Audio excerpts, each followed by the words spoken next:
Welcome to Speak English Podcast with Rory and Alex. Welcome back to the deep dive. If you've ever felt, stuck at that intermediate level in English, or if you just want the real shortcut to fluency, not just the grammar rules, then this deep dive is absolutely for you. It is. We're taking a huge stack of linguistic research, psychological studies, and we're boiling it all down. Right, into the core knowledge you need to be genuinely well-informed on how this all works.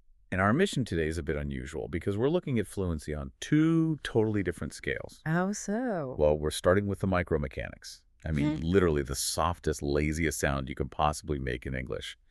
Then we pivot all the way up to the macro-level theories that basically dictate whether your brain acquires a language or just learns facts about it. And the sources we pulled are, they're foundational. We've analyzed everything from the hidden rules of English rhythm all the way to Stephen Krashen's core hypotheses on second language acquisition. The theories that underpin almost all modern teaching. Exactly.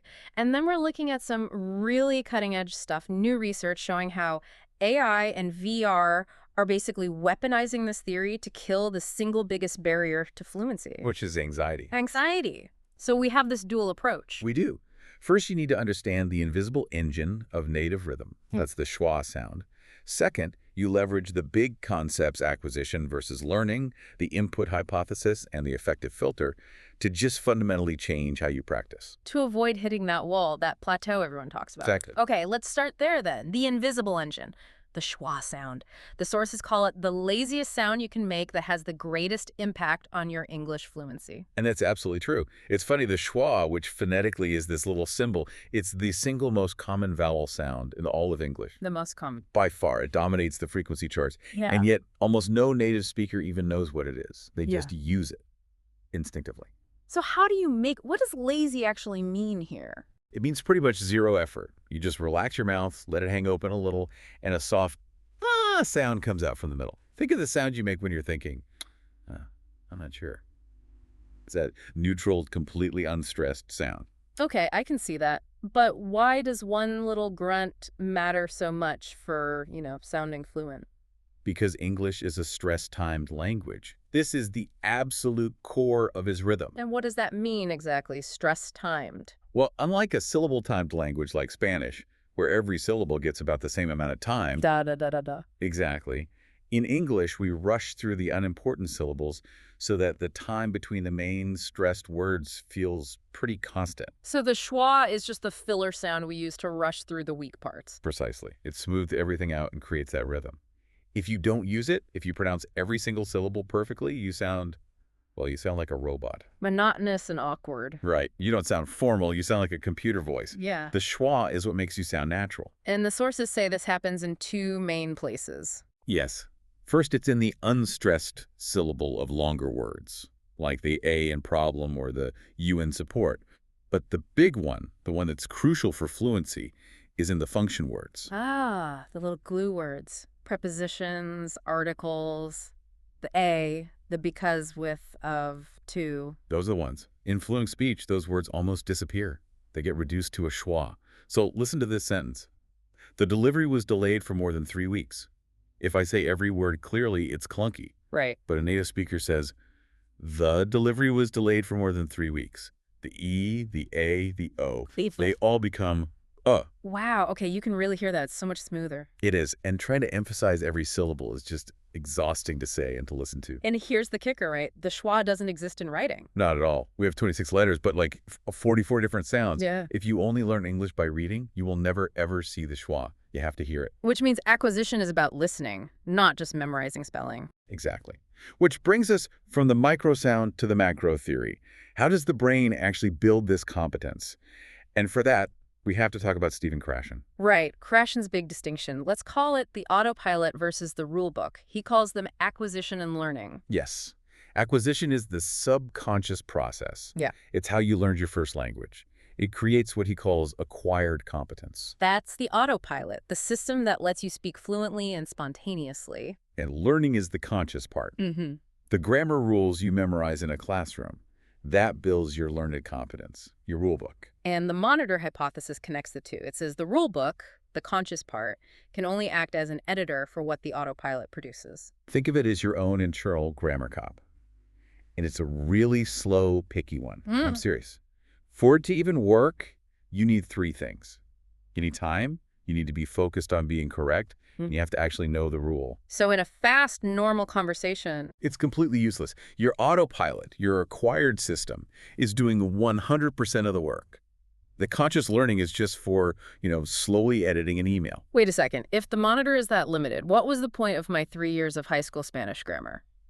Are you saying all those verb conjugations were basically useless for actually talking to someone? For spontaneous, fluent conversation, Yeah. yes. Their direct utility is incredibly limited. They built your rule book, not your autopilot. And this is the huge mistake traditional teaching makes. It's training the slow editor instead of the fluent speaker. So if conscious learning is so limited, how do we get language into the autopilot system? That is the million-dollar question. And Krashen's answer is the input hypothesis. Summarized as I+1. Exactly. His central claim is that we only acquire language in one way. By understanding messages, by getting input that is just a little bit beyond our current level. I is your current level, +1 is the next step. But there's a paradox there, isn't there? How can you understand something that's beyond your current level? Right. And you solve it by using everything else but the language. You use context, your knowledge of the world, pictures, gestures. You grasp the message first. Fluency, he says, just emerges. You can't teach it directly. The best way to teach speaking is to stop trying to teach speaking and just provide a ton of understandable input. And he lays out 4 rules for what makes input optimal. The first one is the big one. It has to be comprehensible. Absolutely. If you don't understand the message, it's just noise. A teacher's main job is to make input understandable. Second, it must be interesting and relevant. This is where those old textbook dialogues fail so hard. Hello, John. How are you? I am fine. They fail completely. If you don't care about what you're hearing, your brain just tunes it out. It won't be acquired. And the third rule really goes against the grain of traditional classes. The input should not be grammatically sequenced. It's so counterintuitive, but the research supports it. Trying to teach the grammar rule of the day is just not how our brains work.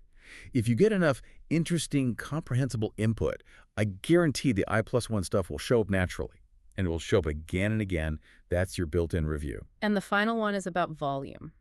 It has to be provided in sufficient quantity. And we have, as a field, seriously underestimated how much input is needed. We're talking about a massive amount to get to even an intermediate level. More input, more I+1, faster progress. Okay, so that's the mechanics, but let's talk about the psychological side. Because it doesn't matter how perfect the input is if your mind just rejects it. This is Krashen's 5th concept, the affective filter. The affective filter. Yeah, this is huge. Variables like anxiety, low motivation, or a lack of self-confidence. They create this sort of shield, and if that filter, that shield, is high, it literally stops the comprehensible input from getting to the language acquisition part of your brain. And a high filter leads to something every learner should be terrified of: fossilization. Terrified is the right word. Fossilization is when you just stop. You hit a permanent plateau, your progress freezes. You might know thousands of words, but if your anxiety keeps that filter high, your brain gives up on acquiring new structures. You get trapped at that intermediate level forever. So the goal of any good learning environment is to be low anxiety. It's the only goal that matters, really. Okay. Which is why forcing students to speak too early is so damaging. The silent period. The silent period, yes. We often force people to produce language before they've had enough input to feel confident. It's incredibly anxiety-provoking. It raises the filter instantly, and they just fall back on old habits or rules from their first language. It cripples their progress. Speaking of low anxiety situations, this is where new tech is changing the game. This university research on using AI avatars in VR for language practice. Yes, funded by Meta. The findings are just staggering. They directly measured the effect of technology on that filter. Get this?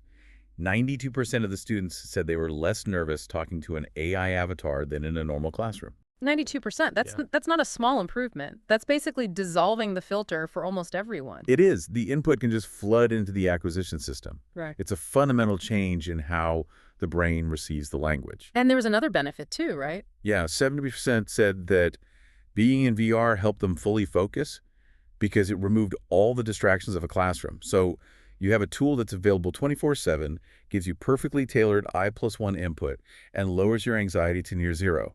It's Krashen's theory made real. This also solves that old paradox, doesn't it? Why classroom instruction helps some people but not others. It explains it perfectly. For a true beginner with no other exposure, The classroom is their only source of comprehensible input, so it's incredibly valuable. But for an intermediate student, someone who's already watching English movies or living in an English-speaking environment. An extra grammar lesson does nothing for their acquisition. They're already getting tons of low-filter, comprehensible input from the world around them. The glass just becomes redundant. So, if we zoom all the way out, true fluency isn't about drilling grammar. It's about seeking out massive amounts of input you can understand, keeping your anxiety low, and letting that natural schwa rhythm carry you. It's all acquisition, not learning. So if the best path is massive amounts of interesting input, this brings up a huge question about what we should even be teaching. Right. We have to move beyond, what did you do last weekend? We need content that's actually compelling. And the sources point to subject matter classes, using the second language to teach something like math or history. Why math? That seems hard. Actually, it's ideal. The vocabulary is very limited and specific. And you have tons of non-linguistic support numbers, graphs, charts. The context makes the language instantly comprehensible. I see. And history, I guess, has maps and timelines. Exactly. And more importantly, if you're struggling to understand a historical concept, you are genuinely motivated to understand the language being used to explain it. So you acquire the language as a side effect of trying to learn about history. Precisely. The acquisition comes from the medium, not the message. That genuine curiosity is the lowest filter you can possibly get. So we've established that even studying grammar can work, but only if you're so interested in grammar that the lesson itself, taught in the target language, becomes your comprehensible input. It's always a secondary effect. So here's the final thought for you to chew on. If using English to learn about something else is the key, what is one non-language subject that you find genuinely fascinating? And how can you start learning about it entirely in English this week? What documentary, what book, what YouTube channel could be your new source of I+1 input? Find that compelling content, relax your jaw, and let the schwa carry you forward. Excellent. We've gone from the tiniest sound to the biggest psychological barriers. Take these principles, the lazy schwa, low anxiety, and massive comprehensible input, and apply them to your own journey. Until next time, keep diving deep.